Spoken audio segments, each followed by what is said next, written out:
Power BI interviews aren't just about knowing how to drag and drop visuals. Rather, companies want to see how well you understand data modeling, DAX calculations, report optimization, and real world business applications. In every Power BI interview, there are some set of questions that are repeatedly asked.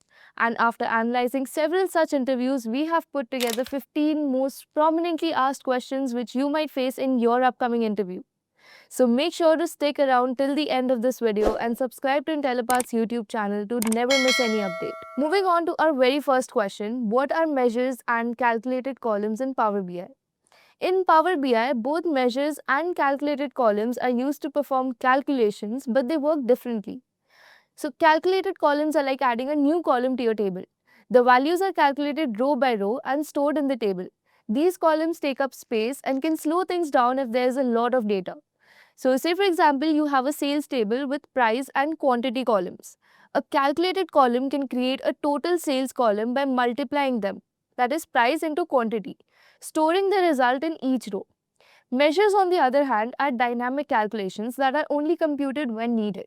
They don't take up storage and are faster for big data sets. For example, instead of storing total sales in every row, a measure sums up all sales when you need it. That is sum of price into quantity. Basically, calculated column is going to be a part of your table, while measure is something you calculate on top of your table. Moving on to the next question, what is DAX and why is it important?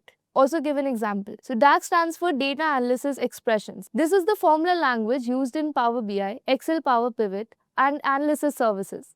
DAX allows to create new insights from the data that aren't directly available in tables.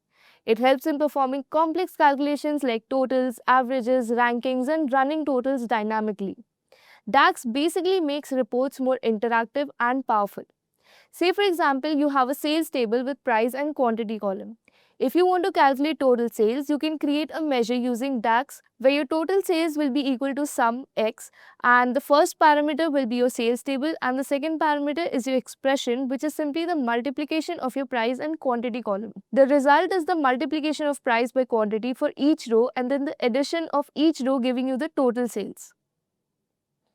Moving on to the third question. What are filters, slices and groups in Power BI?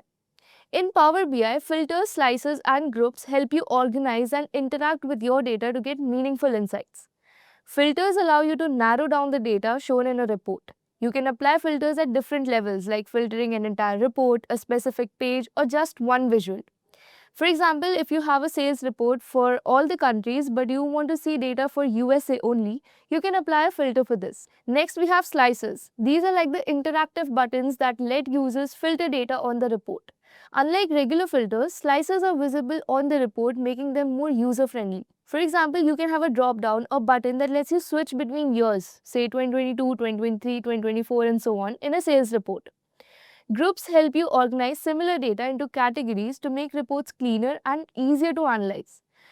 So if you have 50 different product types, you can group them into categories like electronics, clothing and accessories and so on, instead of listing every product separately. A simple way to think about it, filters are the hidden rules that control what data is shown, whereas slices are the interactive tools that allow users to filter data, and groups are a way to combine similar data for better organization. Moving on to the next question, what is the difference between sum and SumX in DAX? In DAX, both sum and SumX are used for addition, but they work differently. Sum is a simple function that adds up all the values in a single column. For example, if you have a sales table with a column called revenue, you can use total revenue is equal to sum of your revenue. SumX, on the other hand, is a more powerful tool because it works row by row and lets you do calculations before adding up the results. Like we discussed in the previous example, where we calculate the total sales using SumX function, it takes two parameters. First is the table and second is the expression. So total sales in this case would be sum x, sales comma price into quantity. So sum x lets us multiply price and quantity for each row and then adds up the results. A simple way to think about it would be sum adds up a single column directly, whereas sum x first does a calculation on each row and then adds up the results. Moving on to the next question. How do you handle missing or blank values? So whenever we try to get insights out of data, the first and extremely crucial step is to clean the data, which includes handling the missing values. Here's how you can deal with them. You can either replace the missing values with a default value using DAX functions like if and coalesce. So for example, if some sales records have missing prices, you can replace the blanks with 0. Or you can filter out the missing values. So if missing values aren't important, you can apply filters in visuals or reports to remove them. Another way is to use data cleaning tools, that is, you can use Power Query to fill missing values, replace them, or remove the rows with blanks before loading data into Power BI. Moving on to the next question, what are KPIs in Power BI and how do you create them? KPIs stand for Key Performance Indicators. These are the visual metrics that help track performance. They show whether a company is meeting its targets by using simple visuals like arrows, colors, or trend lines. In order to create a KPI in Power BI, you first need to have a base measure, say total sales, which can be done using a DAX function. Then you need to set a target value, that is, you need to define a goal like a sales target for the year. Finally, you need to add the KPI, that is, you need to select the KPI visual, set the measure as the indicator, the target value as the goal, and choose a trend like month over month sales. So say for example, if a company's sales target is $1 million and actual sales are $90,000, the KPI visual can show a red color or down arrow that suggests below target, whereas a green check or up arrow would suggest that the sales are above target. Moving on to the seventh question. What is row level security or RLS and how do you implement it? Row level security is a way to restrict data access based on who is viewing the report. It ensures that users see only the data that is relevant to them. So say for example, there is a company where sales managers should only see data for their region. Without RLS, everyone would be able to see all the sales data, which could be a security risk. Here's how you can implement RLS in Power BI. The first step is to define roles. You need to go to manage roles and create a role like North Region Manager and apply a DAX filter like region is equal to North. This will ensure that users assigned to this role only see North region data. And then all you need to do is assign users to the appropriate roles in Power BI service. Moving on to the eighth question, how do you connect Power BI to multiple data sources? Power BI allows you to connect to multiple data sources at the same time. This feature makes it easy to combine data from different places into one report. Let's quickly look at the steps for the same. First, open Power BI and click on Get Data. Then choose your data sources. Power BI supports databases like SQL, Oracle, cloud services like Azure, Google Sheets, files like Excel, CSV, and even APIs. The next step is to load and transform your data. You can use Power Query to clean and shape the data before loading it into Power BI. And then finally, create relationships. If the data sources are related, you can define relationships between tables. A basic example of connecting multiple data sources is when you have sales data in an Excel file, customer details in a SQL database, and marketing data in Google Analytics. Power BI allows you to merge all these sources, enabling a unified view for better insights and decision making. Moving on to our next question, what is a bookmark in Power BI and how can it be used? A bookmark in Power BI is a feature that allows you to save the current state of a report, including filters, slicers, and visuals. Let us quickly look at how bookmarks can be used. When you need to switch between views, so say you create different versions of a report, for example, sales overview and regional breakdown. Now, bookmark will let you toggle between the two with a simple click. Or when you want to design interactive dashboards where users can click buttons to switch between views. It can also be used to reset filters. This allows users to reset all slicers and filters to a default state easily. And lastly, to create dynamic reports. Bookmarks can also be used to create step-by-step storytelling experience in presentations. Moving on to our 10th question, what is an incremental refresh and how is it different from a scheduled refresh? So incremental refresh and scheduled refresh are ways to update your data, but they work a little differently. First, let's look at scheduled refresh.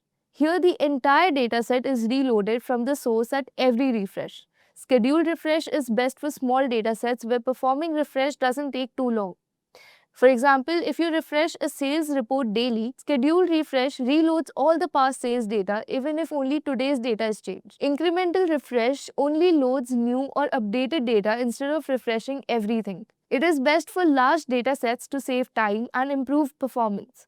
For example, if you have 5 years of sales data but only need to update the last month, incremental refresh will refresh just that month instead of reloading all 5 years.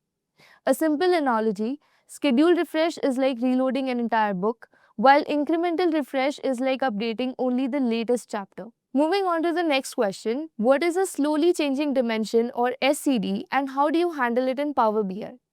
A slowly changing dimension is a table in a database where some values change over time, like customer addresses or employee job titles. There are two ways to handle SCD.